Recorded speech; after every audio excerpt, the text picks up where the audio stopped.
on n'est pas à l'abri de faire une bonne émission. Alexia Laroche-Joubert est notre invité jusqu'à 13h. On fête les 20 ans de la télé-réalité aujourd'hui sur France Bleu. Alors lui, là, sous sa casquette, c'est le spécialiste web de cette tribu, le jeune Fabien Immo. À l'occasion, vous l'avez dit, des 20 ans de la télé-réalité et de la venue d'Alexia Laroche-Joubert, je vous propose d'aller de faire un bond dans le temps. Souvenez-vous, le 26 avril 2001. Attention, elle rentre, c'est le coup d'envoi officiel de Love Story. On va les encourager. 70 jours, coupés du monde. Bon courage. La toute première télé-réalité débarque en France. Love Story, c'était un truc de fou. À l'époque, j'avais 11 ans. Je regardais sur ma petite télé dans ma chambre à Yerville, en Normandie. Et à l'époque, dans mon village, pour capter M6, c'était galère. J'avais mis une fourchette au bout de mon fil d'antenne. Ah oui, on n'avait pas de box. Je connaissais tout par cœur, hein. Même la chanson des Lofters.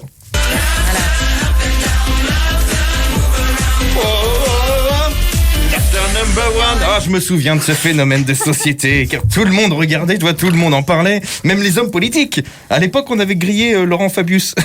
Au JT de France 3, il avait fait une petite allusion à Love Story.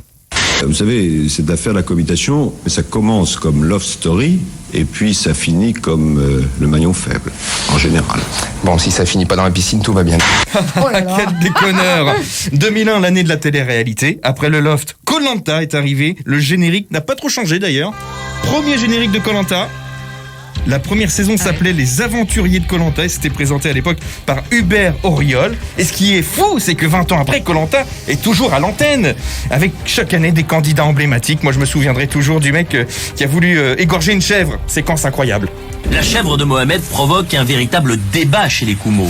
J'avoue que je suis pas insensible, surtout qu'elle attend un petit. Bah oui. Demain, on va lui couper la tête et on va la vider et on va la manger. J'aimerais vous rassurer, la chèvre n'a pas été tuée, elle est toujours en vie. On reste en 2001, après Koh-Lanta, l'arrivée de la Star Academy, avec Nikos à la présentation, et Alexia Laroche-Joubert dans le rôle de la directrice.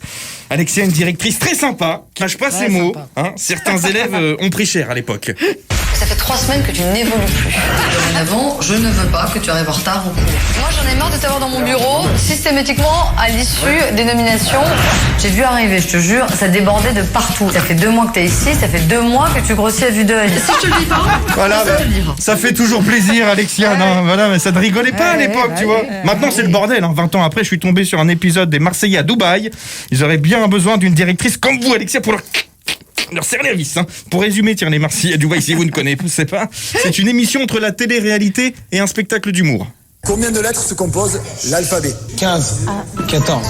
30, 39, 39. Où se trouve la célèbre 5e avenue? À Marseille. Que sa chambre était exposée sud et du coup, il est mis le soleil. Logique. Allez, on reste connectés. Et vu ce succès depuis 20 ans, on n'est pas à l'abri que la télé-réalité continue encore pas mal d'années. Merci Fabien.